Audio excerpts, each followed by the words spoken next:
Good evening, everybody, and welcome to the June 26th meeting of the Planning Policy Commission. Welcome, all of you out there. Tonight, the first thing on our agenda is approval of the minutes from June the 12th. Do I have a motion to approve the minutes? Do I have a second? Or is there any discussion, any changes? All those in favor say aye. Aye. Opposed? Tonight we're going to have a continuation of discussion on the comprehensive plan update. Tonight Jason is going to give us an update on the utilities and public services element and the capital facilities element. So Jason, we're waiting for your update. Okay, thank you. Good evening. I'm Jason Rogers, Associate Planner with the Development Services Department, and we'll talk about as Joan said, we'll talk about the utilities element and the capital facilities element. So we'll review the revised draft. So we looked at this a month ago. You gave us a lot of comments, and so we've made some changes to some of the goals, and we've also added in all of the policies that we touched on but didn't really talk about last time. Just a quick reminder of the new format we're looking at. You've seen this, I think, 4 or 5 times by now. And then here's the basics again. So we've looked at goals. Now we're going to look more at the policies that we've stuck in, and we're not going to worry too much about implementation at this time. So we'll start with the utilities element here, and this is just a rehash of what you saw before about why the utilities element is important. It's talking about all the utilities we have, the sewer, the water, garbage, things like that, and how we provide the service within city limits, and also to how we would provide service to potential annexation areas if they were to be annexed. The vision has not changed. There's still a 4-fold vision. We'll ensure that everything's maintained and improved. We'll coordinate the utilities in our public facilities. We'll encourage conservation efforts, and we'll provide efficient and cost-effective public services. We don't need to go over the GMA requirements unless you have a specific question about them. These have not changed. State law hasn't changed. So then we can get into the actual goals. And so this first goal hasn't, it's the same goal you saw a month ago. Let me find my text here. And there are 7 policies that support this particular goal, and you can see them starting on page 19 of your packet. I didn't list them on the PowerPoint because that would be extremely wordy. But like I said, this goal itself hasn't changed, but what we did is the former second goal that you saw last month is gone, and a lot of it's been incorporated into this goal, and that's been incorporated as policies. And so, for example, let me look up what I showed you last month. So last month, the second goal was saying facilitate the provision of reliable utility and public services that balance public concerns over the potential safety and health, and it goes on for quite a while. That's now policy A2 under this goal, because that wasn't really a goal. That's more a policy of how we want to do things. And then what we then did is I pulled a lot of the policies that are present in the utility element today and incorporated them under this umbrella. Some of them have been reworded. I don't want to go through all of them explicitly, but certainly if you have a question about specific policy we put in here, I'd be happy to talk about it.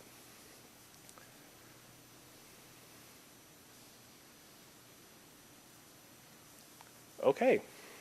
We can always come back to this too. So the second goal, goal B here, says the utility and land use plans should be integrated to ensure utility services are available to support development. And this goal was present before. It used to be number, I think, this used to be goal number 4. So goal 3 was also removed, and it's now integrated under this. Goal 3 formerly said process permits and approvals for utility facilities in a fair and timely manner. Again, that doesn't seem like much of a goal. That's a policy that we should do, and so this got integrated under this. So this goal is now talking a lot about being consistent with other plans, and there's only 2 policies that support this particular goal. We could certainly add more. We could take one of them away. But the 2 policies are, like I said, process the permits and approvals in a fair and timely manner. And the second one is require annexations before extending city public services, with the exception that extensions outside the city may be made in response to a health emergency or threat to the city aquifer. That's a policy we have today. It's been longstanding city policy to do that. People make requests to get city water and or sewer services, for example. Mostly on East Cougar Mountain, city policy says we can't do that without an annexation. And, Jim, okay. There was a, one change we made during our last policy, I forget to which section, but I believe we expanded it in terms of response to just health or emergency threat to the aquifer to city resources more generally, so that we could respond to any threats to those resources rather than just limiting it. Right. Okay, I'll make that note. Too many drafts running around. To city resource. Okay. Any other comments, questions? All right.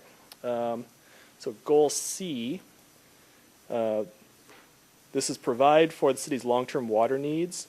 So this goal hasn't, again, this goal has not changed. This is the same water utility goal you saw last time, and while it's long, part of the issue with especially the specific water and sewer utilities is that there are specific plans for this.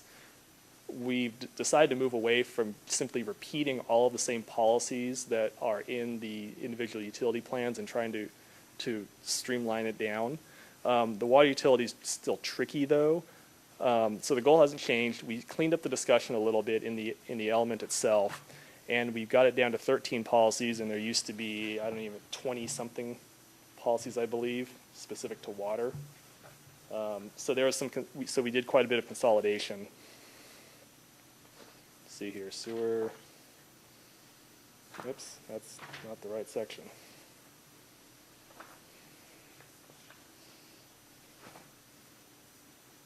No, I'm sorry, there were 34 policies, now there are 13. So we did a lot of streamlining. We left the implementation items out because the utility system plans talk about implementation fairly specifically. They talk about, say, for example, specific measures to take to address fire flow issues in certain water service areas of the city. They talk about where specific improvements to reservoirs might need to be made for future service expansion, or formerly at least for seismic safety after, in response to the Nisqually earthquake, and on and on and on. Those things aren't necessary to have in the comprehensive plan necessarily. And so we took those out. We did add the policy. The last policy for this, number 13, does incorporate all of the policies of the water system plan by reference, so that they're still technically in the comprehensive plan, even if they're not specifically listed anymore. So we still have that connection between the system plan and the comprehensive plan. I just have one question. I'm not seeing anywhere in these policies a specific reference to conservation generally. I know there's an encouragement of low-impact development, but nothing where we're incorporating into the plan conservation as a general principle or policy. All right, where'd it go? I thought we had that in there. That's police. I'm sure it's in the water system plan. I mean, I know it's a requirement for water system plans to have actually a chapter on water use efficiency by mandate. So, I mean, Yeah. it's not maybe in the comprehensive plan, but it's in the water system plan, so therefore it's in the comp plan, sort of.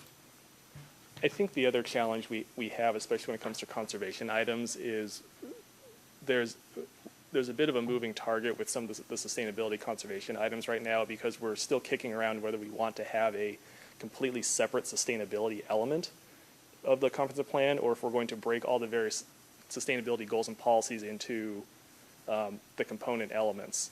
And I think that came up during the land use discussion, especially where today there's a lot of things about sustainability that are in the land use element, even though that may not be the best place for them. And so conservation is certainly important, and sustainability is important. We get at some aspects of it in some ways. We'll see it a little more in the capital facilities element.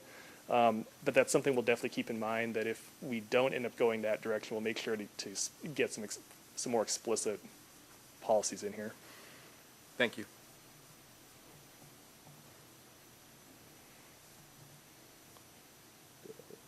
Okay.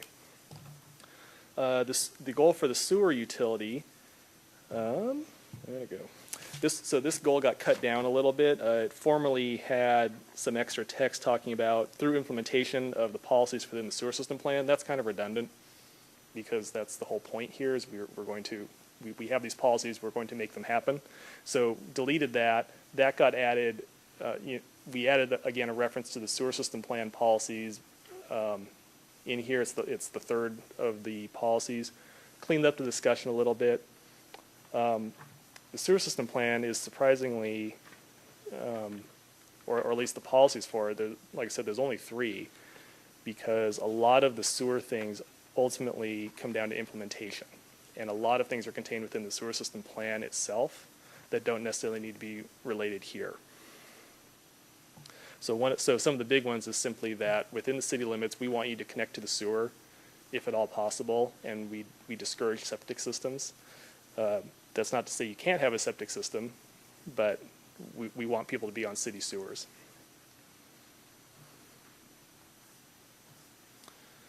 All right, surface water drainage. Again, this goal got cut down quite a bit because there were references to the Issaquah Creek Basin and non-point action plan. There's the stormwater management plan, the NPDES, phase 2 permit. None of that needs to be in the goal, because those are all policy items, implementation items, and so those got removed from the goal. So the goal reads a lot shorter than it used to.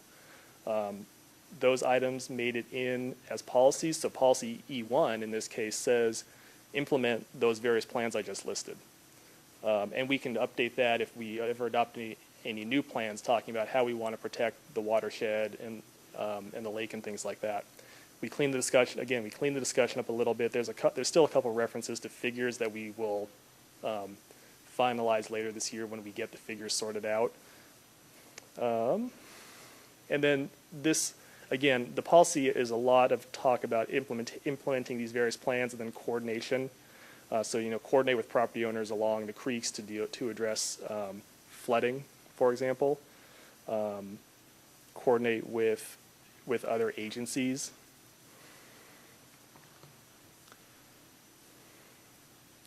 Okay.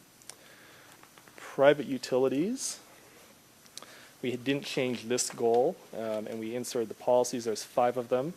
One of them is about soliciting community input on the siting of proposed facilities, which could have significant impacts. This is especially appropriate. I don't know, some of you may know that Puget Sound Energy is currently in the process of trying to site a new east side transmission line through Renton, Newcastle, and Bellevue, and they're just starting the process. It is, of course, contentious because people don't necessarily like having power lines running through their backyards, and these are big, high-voltage power lines. So that's just one example of a situation where we would want the utility to do significant public outreach and try to work with communities to site these facilities in the best manner possible. Another policy is to require undergrounding where it's reasonably feasible. I know that language is it sounds very rubbery, but undergrounding is expensive, and it's not always feasible in every place, because sometimes the impact of digging a giant trench in the ground is bigger than having an ongoing visual impact, but that's a trade-off that you'd need to analyze. And then we also include a policy to talk about being consistent with the city's land use goals and regional goals, just to try to keep everything pulling together and be consistent with each other. For solid waste, this goal got cut down just a little bit. That the very last sentence in the former goal, which was encourage solid waste reduction, reuse, and recycling throughout the city and with new construction, that got pulled out, and it's now a policy under the goal. And you can see that on the screen there. Yeah. I just had one issue with this. In the first paragraph, we refer to organics as yard debris and food waste. And then we switch back and just, within the future conditions, talk about recycling and yard debris specifically rather than organics. So just changing that to organics throughout for consistency. All right. Thank you.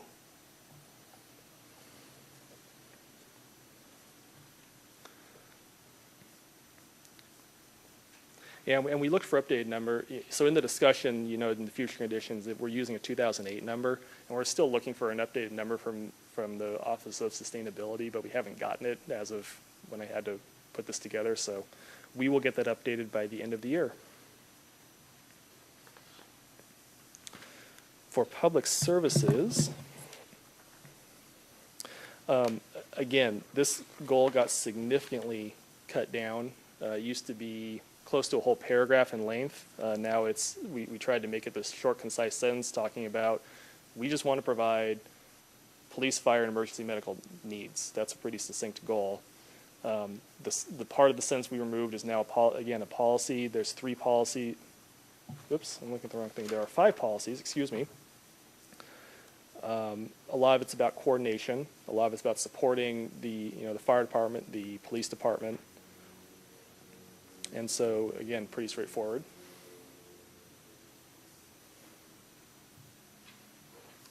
Essential public facilities has not changed at all. And the policies, the 3 policies, we carried them over directly from the existing comprehensive plan. This is something we don't like to address in very much because the requirements under state law are fairly specific, and so we don't actually have a lot of leeway when it comes to essential public facilities. We do include policies to try to have them be as compatible with our land use plans as possible, recognizing that sometimes that's not necessarily possible. And then finally, we're still reviewing the information technology goal. Simply ran out of time. We're still working through the technology task force recommendations, and so that takes some time to work through. And there's still some other ongoing efforts around the city that we're trying to plug into this well. So we'll bring this back in the information technology parts back at a later date. So that is all of utilities, and I know we rolled through that a little quickly, so if anybody has questions, I can take them, or I can move on to capital facilities. All right. Didn't change the vision. GMA requirements are still the GMA requirements. Fortunately or unfortunately. So on to the goals, and let me go here. So this first goal didn't change from the last month. Where this gets, and then we pulled in some of the existing policies, 4 of them specifically, that really address this goal. So the first one, and perhaps the most important one, is have a 6-year capital facilities plan. This is important because this is how we essentially implement this entire element. This is how we identify where our public facilities are, what their capacities are there deficiencies, how would we deal with growth if it were to come. And so that specific capital facilities plan is the most important part, so that's why we identify it first. And then we just list off, it's essentially a listing of the GMA requirements I noted back here. How would you finance it? Reassess the land use element. You have to have the inventory, the forecast, and the locations and capacities. So very rote, but very necessary under state law. Goal B talks about level of service standards. And this one, again, didn't change from last month.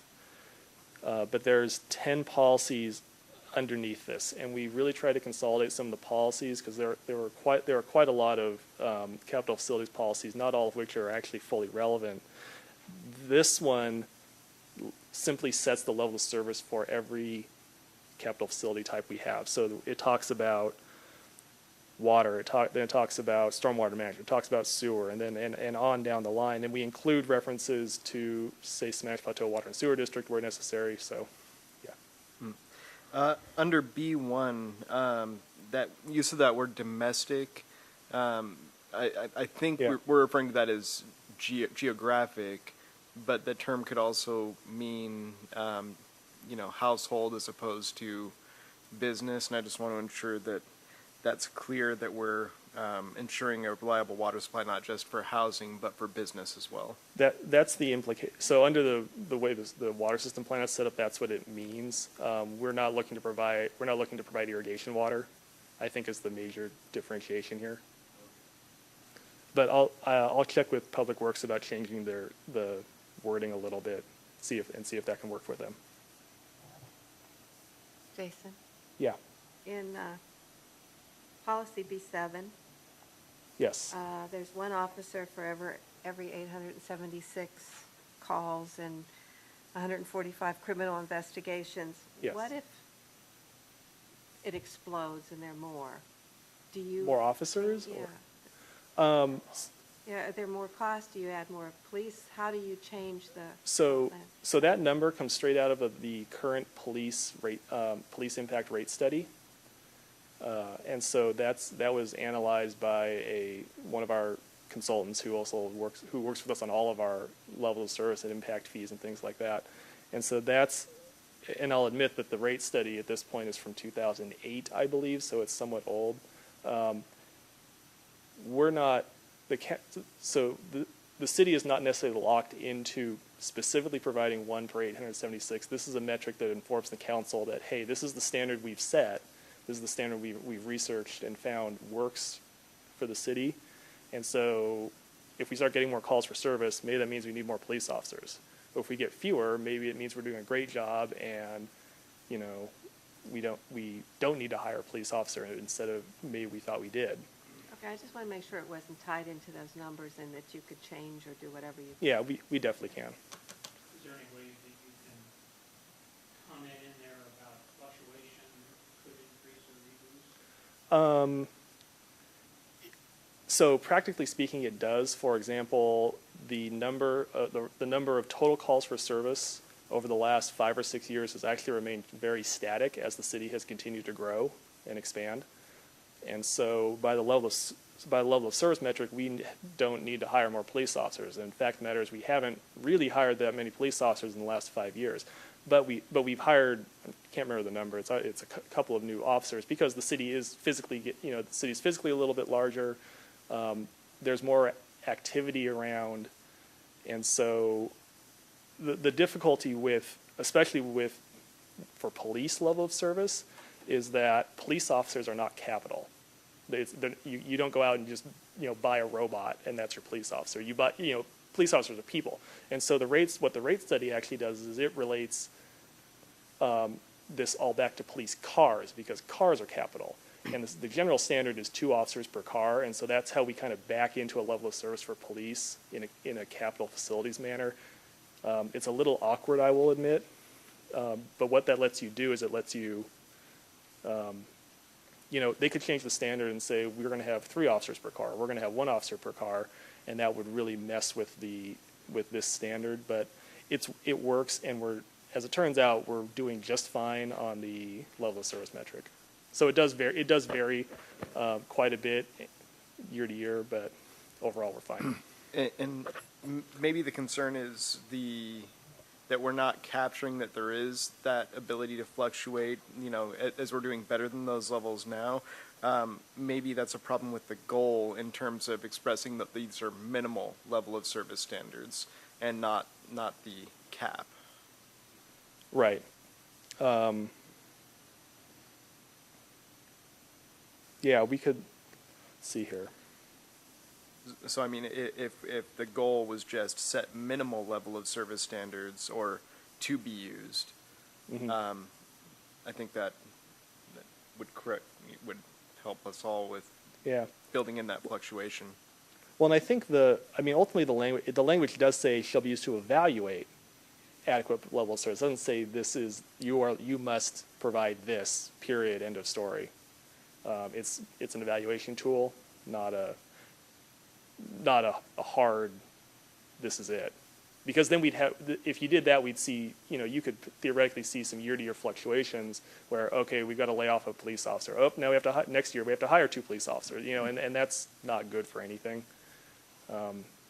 B6 and B7 are the crux of my concern. As the Central Issaquah Plan goes into effect, and high density becomes a reality, are the standards for fire protection as well as police protection realistic? I don't know. As I said, so the rate study for fire service is actually very old. It's almost 15 years old now because it predates Eastside Fire and Rescue. We've had to keep it around because we need a way to analyze fire service for the city if it had a separate fire department. In practice, that's clearly not the way we operate. Eastside Fire and Rescue determines whether they're meeting their response times and things like that. And so this is informational. It's not something that we're locked into. We have a brand new fire station on Maple Street next to the Transit Center. They've got some nice equipment there. As population grows, especially as we implement the Central Issaquah Plan, Eastside Fire is probably going to have to acquire some different equipment to be able to deal with the types of buildings we're looking to have. You know, fighting a fire in a large residential apartment structure is somewhat different from fighting a single-family home fire, and they'll have to address that. But whether they need more fire stations or not is, you know, that's what this level of service metric addresses specifically. And so far, my concern is a little bit different. Your standards are being developed based on data after the fact. High density may demand anticipation rather than follow-up afterwards. In other words, what I'm saying is that high density will produce a higher potential for fire, disastrous fire, and high density will perhaps create an increase in crime. We don't know that, but I think we have to anticipate the possibility. Yeah, and we do anticipate it. You know, for fire specifically, you know, multifamily structures generally require sprinklers. That reduces fire danger significantly, just for one example. So while this is the level of service metric, there's very, very specific things that are done when reviewing permits that address some of these issues that make it so that, because the level of service is a very, very high level metric. And when you get to the specifics, there's a lot of things we do or don't do within that. Yeah, Mike. So I really started this discussion based on just can we change and expand, and if there are problems and more people and more the demand for more services, that we are not restricted to this. We can go and plan in the future. But how often do you update the comp plan? The comp plan is updated every year. Okay, so next year, if we have a problem and it looks like we're going to get more problems in the city, then you can adjust this at that time, which means that the budget will be adjusted based on the need for new services. Yeah. I think the question kind of falls around the word shall be, and that is that it's a fixed number. You know, the protection shall be per 5 acres, 5 square miles. But if you take 5 square miles of single-family homes or 5 square miles of condominium developments, they're totally two different things. Right. I think that's what might be the concern. Yeah. Yeah. I would point out that the current, you know, that point, well, the 1 per 5 square miles is based, you know, like I said, it's somewhat old, but it's still based on significant parts of the city were residential, significant parts of the city were commercial developed, and so in aggregate, it works out. And like Joan was pointing out, this can be reevaluated in the future. It's likely it will. One thing we need to do is we do need to update the rate studies every so often. It's been a while due to a variety of factors, but for example, we're updating the transportation rate study and the concurrency model. That's been going on for a little over a year, and we're trying to have it done by the end of this year. We're looking at the parks impact fee and rate study this year as well, and so we are slowly starting to update these and bring them more into more into conformance with what's on the ground now and what the city's plans are for the future. So I do want to go on record as as saying that we need to be concerned in terms of what we're going to do if. In other words, consider possible worst case and be able to have plans for how we're going to finance whatever additions, changes, increase in infrastructure is necessary. And this goes across the board, by the way. It's not just police and fire protection. It's sewage. It's all infrastructure. I'm concerned that the plan is a good plan, but the implementation has to anticipate worst case. Any other questions? I have another question on V8. Yes. I like it, how it gets a monetary value to parks and open space, but I'm curious if we're also doing a square footage type of level of service. I'm concerned that if we keep growing and we kind of forget that element, that, you know, we're not going to have enough open space. I'm just kind of curious how Yeah. that's incorporated. So the parks level of service was set where it is because it gives the council significant flexibility in how they, in what they do with the money. Right, so I like that it's there, Mhm. but when it comes to, you know, a level of service, I'd like to see how much open space there is per capita. And kind of get a quantifiable measure there. Let me see. I think, and we're taking all these tables out because they're problematic to update. They're problematic to update on the comprehensive plan cycle. But the parks level of service standards, and this dates back to the rate study, which is from, I don't know when the last rate study is. And this is being updated now, but in the current comprehensive plan, table C of 14, here, let me. Just so you can see it.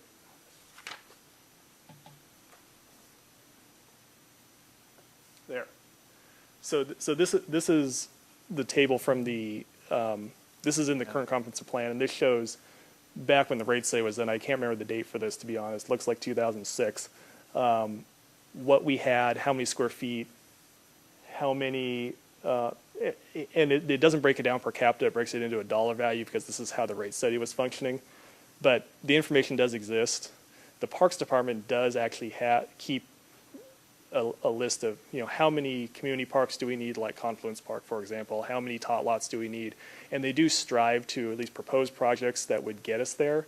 But you know, for example, in the recent economic environment, it's been very advantageous to the city to buy land. So oops.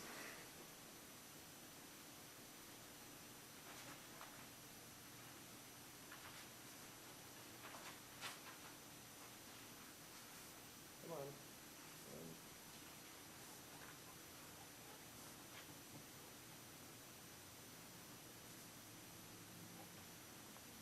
on. So we bought a lot of land. Recently we've spent a lot of money on Confluence Park because, you know, that we recognize the need for a large park in that area of the city. The Central Issaquah Plan talks about the variety of different neighborhood parks that are going to be necessary around those different areas as they grow. And so we've certainly taken it into account. It isn't necessarily reflected at this very high level in the comprehensive plan, Yeah. but specific plans do take this into account. I think when you guys are supposed to see the parks element, I believe, at your next meeting, and so there'll be more detail about how we plan for parks at that point. Okay.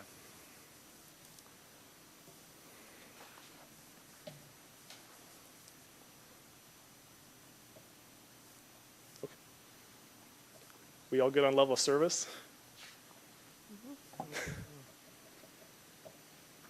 Okay. Goal C states quite simply correct existing deficiencies. This is a little bit of this is, again, coming from the Growth Management Act. It's one of the things we're required to do. And so the policies under this goal talk about we need an inventory. We have to identify solutions to identify deficiencies. And we have to have a prioritized strategy for correcting the deficiencies, and that strategy has to be consistent with the land use element and its goals.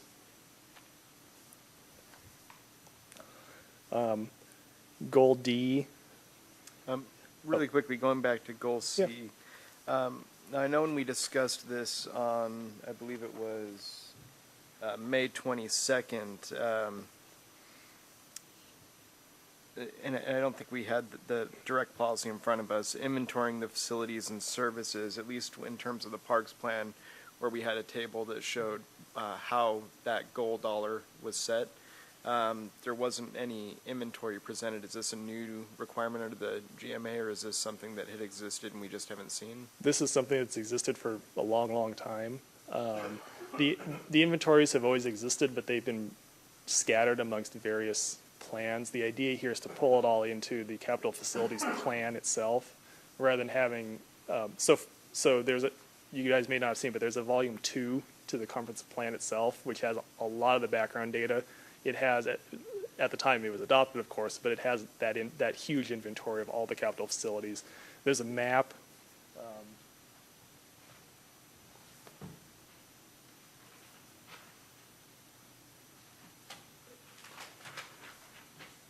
Which will look like a whole lot of nothing. So that looks like a whole lot of nothing at that zoom level, but that's the map that's in the current comprehensive plan, but it doesn't actually show everything. That shows a lot of the facilities. You know, for example, there are no utility facilities on there. So that's something that we're planning to update and make sure we have it all pulled into one place, because it's not in one place, and so the inventory as a whole doesn't exist.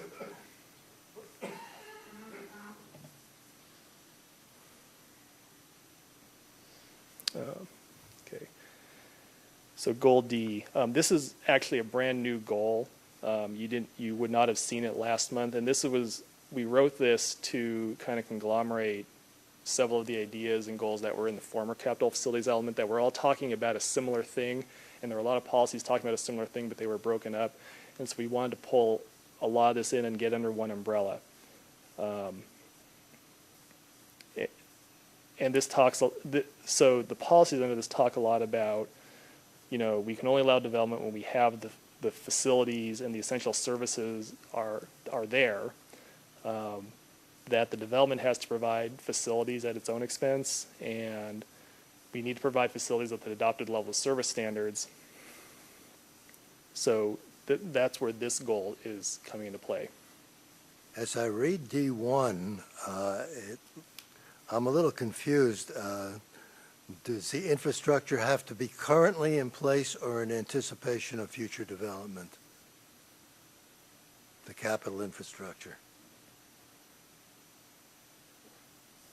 Well, it says where they are adequate. It says that all services must be adequate, currently adequate or adequate for future development. Right, but it doesn't say what adequate is. That's another issue. So you'd want us to define what adequate means specifically? And in terms of policy D2, you're saying that what's not provided, the developer must provide it before he gets, before he's allowed to develop. And I wonder if that would discourage development. You'll recall a decade ago it did, when we essentially shut down all development in Issaquah because our traffic concurrency model was failing. Yeah. So, but again, how we define concurrent comes into play here. Well, if you define current in terms of what currently exists, you'd have to freeze development. The city currently, under its current concurrency management system, passes, and that's why development continues. I'm not hearing you, I'm sorry. I'm not saying that traffic isn't bad. Traffic is bad in a lot of places at times, but under the current standards, the level of service is adequate. That's another issue. Maybe the current standards are not adequate. I would recommend that you especially about transportation. I know you talked about it at your last meeting Yeah. with Trish, and I know you'll see that again probably late next month. Well, I'm concerned, when we talk development, I'm concerned about too soon, too fast. Maybe that's not the appropriate concern, but I don't want to see development get ahead of infrastructure, and that's the point I continue to try to make, that we need the infrastructure, we need the capital to pay for it, we need to figure out how to get the capital. I mean, all of this is part of the planning process if you're talking implementing the central Issaquah plan. And I would note that D5 seems to capture that by defining the concurrent with development as being 6 years of the occupancy being issued, and maybe that's the problem, is 6 years is too long a time frame from certificate of occupancy to services.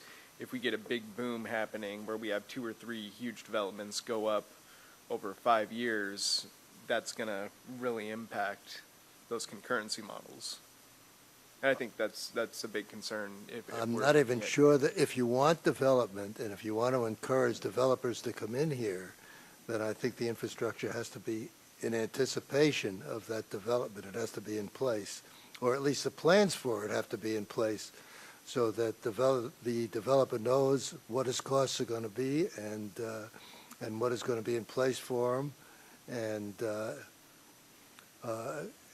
the Issaquah plan, again, which will attract development, needs to show a procedures and policy for development, and I'm not sure that's there.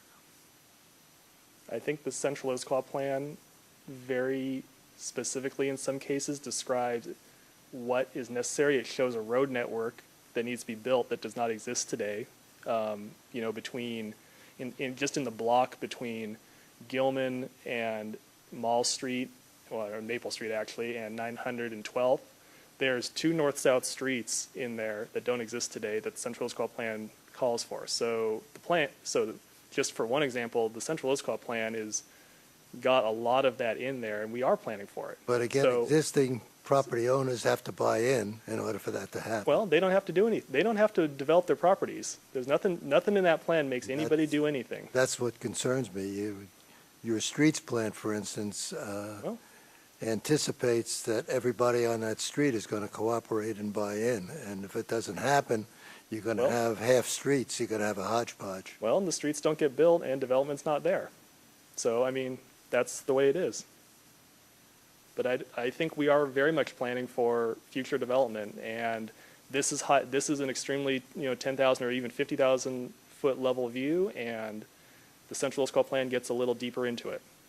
So I recommend, if you want to talk more, we have the discussion offline and with Trish.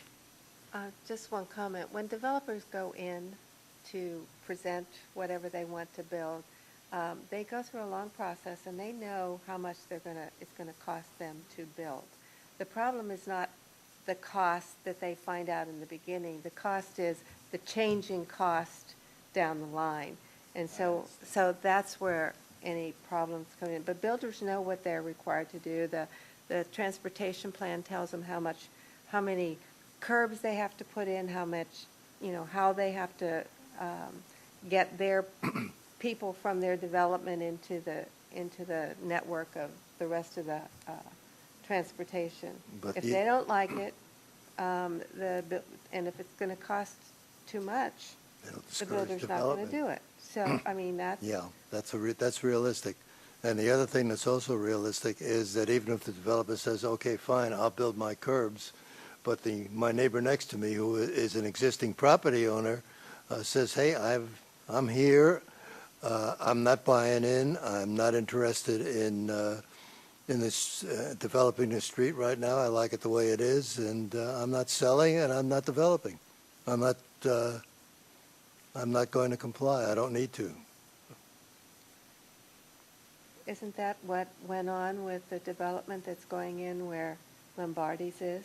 I mean, the neighbors all had a chance to come in and decide, and hopefully the city made the right decision of putting down the requirements, and the builder met those requirements. And, that's kind of... And there was one single property owner who said he's going to sell so that anybody who is a tenant, at least if their lease was up, it was not going to be renewed, and it worked out beautifully. But if somebody had a long-term lease and said, hey, I've got a lease, I'm staying. You know, you can't write in every contingency into the plan, so let's just assume that the city knows what it's doing. Yeah, my concern is I want to address the what-ifs. Okay. Anything else on this goal? All right, goal E, and you'll see I fixed a typo in there. It says the capital improvement plan. It should say the capital facilities plan, because that's the term we're using now. This goal was present before, but we did eliminate one goal and incorporate it into this goal, and so the one that got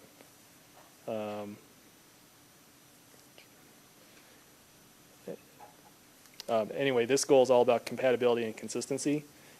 So we say capital projects should, to the extent feasible, conform with our development and design standards, whether that's the Central Issaquah Plan or the Old Town Design Standards, or even what we call the green sheets, the design design standards in the land use code that apply anywhere where we don't have more specific design standards. We want capital projects to minimize their impact on surrounding uses. We want them to, and also be consistent with the requirements for the plans of state agencies.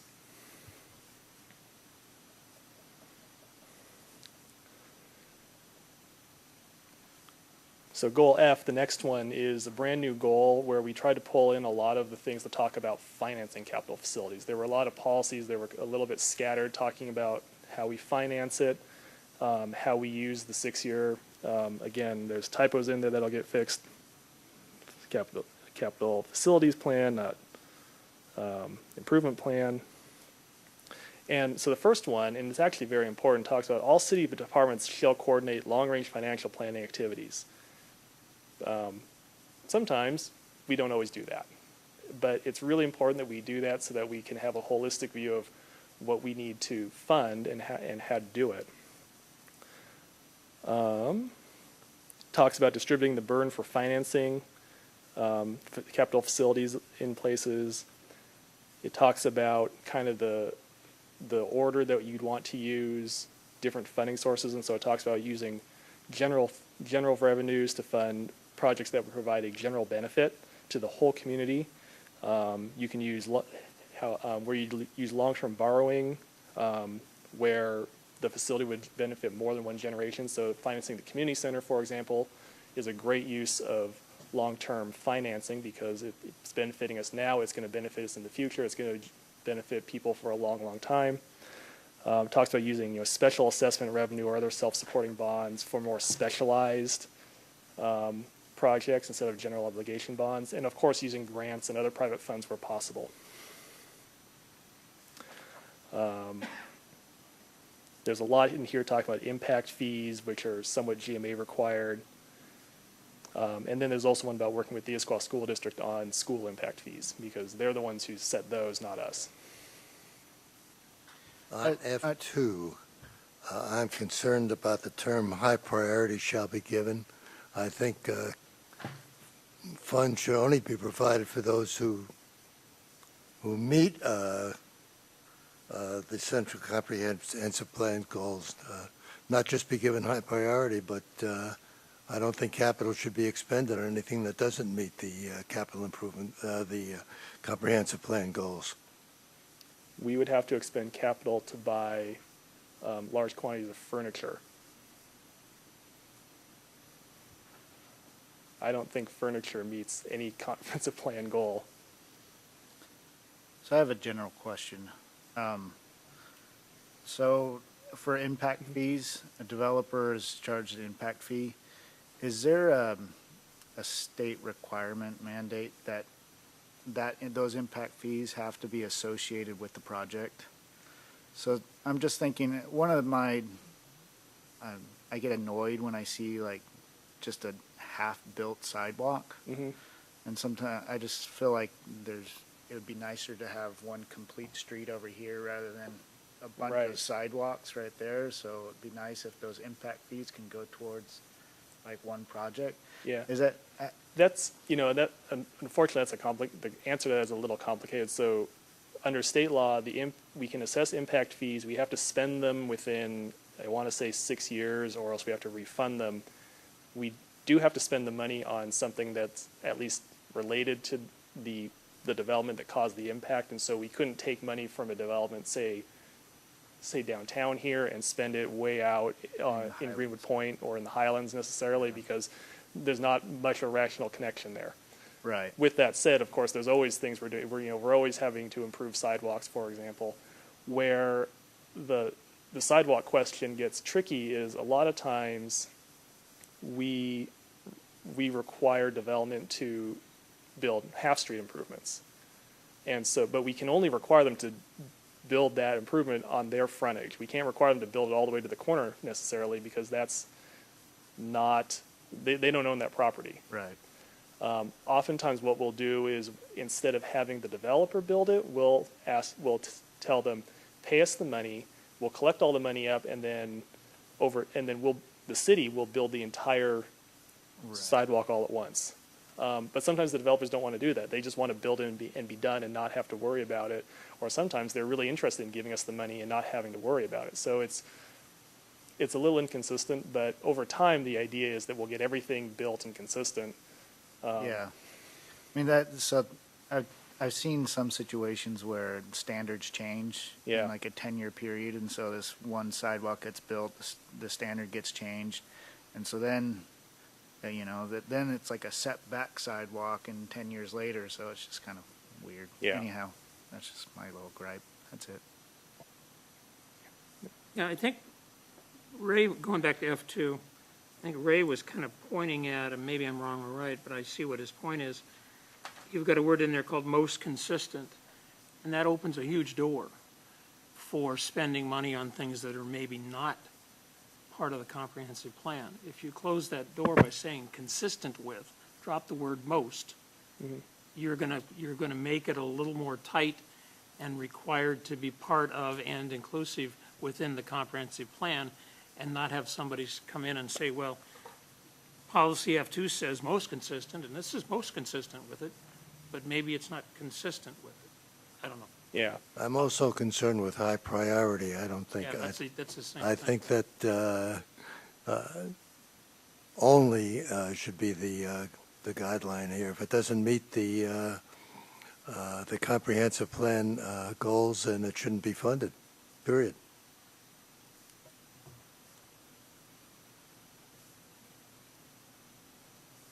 Any other comments? Go on. Okay. And I would respectfully disagree with that, just in terms of the previous comments, that there are some capital projects which the comprehensive plan doesn't necessarily address, but are necessary for government function. Yeah, like, Well, If you have to amend the comprehensive plan to include it, so be it, but if it's necessary, then it should be a priority, it should be part of the. hey, Ray, your mic's not on. I'm sorry I didn't have my mic on when I said it. Okay. Okay. Then we get into the sustainability goal, and I alluded to this earlier when we were talking about utilities, but there is a sustainability goal which is in the capital facilities element. This one we're still trying to work through. The goal exists, and you can see it on the screen. It hasn't changed. We're working on adding more policies, because the only policy that fits under this so far that was existing is encourage infill redevelopment and PAA development to design projects which are resource efficient and sustainable, and that's pretty broad. And that's the only goal, the only policy under there. So we'd like to add some more policies that could even be much more specific. You see the one highlighted there: capital facilities should achieve a LEED Silver or similar level of certification.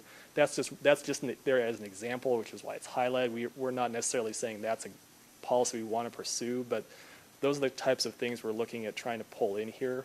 a little bit more to set a few more specific sustainability policies, especially for our capital facilities. The new Fire Station 72 over there achieves a very high level of sustainability, you know, with its energy usage, with its water usage. That's something that we would like to do more of in the future. It's obviously quite expensive. For example, Eastside Fire and Rescue is building a new station over on May Valley Road outside the city. They're moving one from Coalfield down into May Valley where it can better serve the area. But they're going to incorporate quite a few of the features, not to the same extent that we did for Fire Station 72, but they're going to incorporate a lot of those to help reduce ongoing operating costs. That's an important thing we want to try to identify and make sure we're getting into, not just fire stations, but also, you know, municipal facilities, or, you know, even using energy efficient lighting at our parks, things like that. And so we're trying to find better ways to capture a lot of those things, especially when it comes to capital facilities. So if you have specific suggestions, we'd be happy to hear them. You don't have to tell me now, you can email them or something.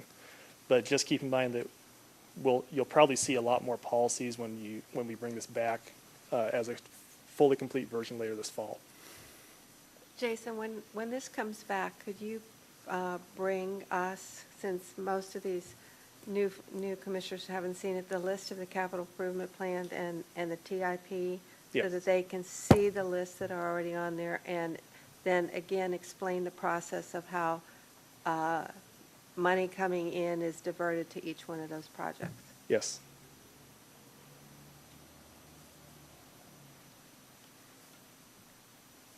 So we've kind of been going through the next steps as we've gone. You know, we can talk about goals. If you think we missed one, we can certainly add one. We can delete one. Same thing with the policies. None of this is set in stone, and certainly more opportunity exists to look at this. But we'd like to get this wrapped up as soon as we can. Is there anything else you'd like to add? No, just thank you for, again, being really well prepared and handling our questions.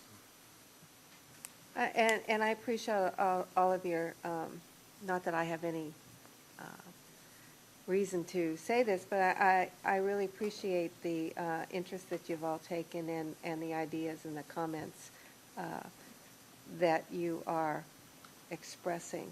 So if there's anything else, any kind of information that we need to get to you, any plans that you don't understand that Jason has that he hasn't presented, please let him know so that he can provide it for you. I just want to thank you all for bearing through me with these two elements. These are the most technical, esoteric elements in the entire comprehensive plan. So everything else is a lot more fun.